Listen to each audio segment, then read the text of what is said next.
Mahesh foreign వెళ్తే ఫ్యామిలీతో వెళ్తాడు, లేదంటే ఇంట్లోనే పిల్లలతో గడిపేస్తాడు.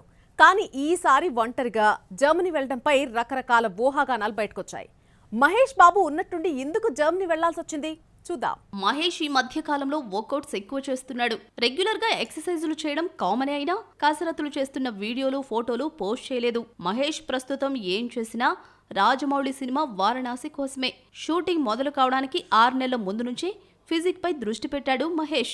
జర్మనీలో ఉన్న ఫిట్నెస్ ట్రైనర్ కోసం మాట్లాడితే జర్మనీ వెళ్లిపోతున్నాడు. లోకల్ ఫిట్నెస్ ట్రైనర్ తో కాకుండా జర్మనీలో ఉన్న ఫిట్నెస్ డాక్టర్ హ్యారీ కోనిక్ పర్యవేక్షణలో ట్రైనప్ అవుతున్నాడు మహేష్. రీసెంట్ గా పాట షూటింగ్ పూర్తి చేసి జర్మనీ వెళ్లిపోయాడు.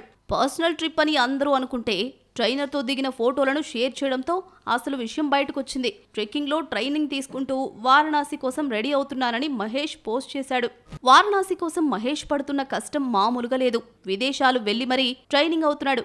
కథలో భాగంగా అట్లాంటికా ఖండంలో మంచు కొండల్లో షూటింగ్ చేయాల్సింది. ఈ ట్రైనింగ్ అయ్యాక జక్కన్న మహేష్ తో మంచు పర్వతాలెక్కిస్తాడేమో చూడాలి మరి.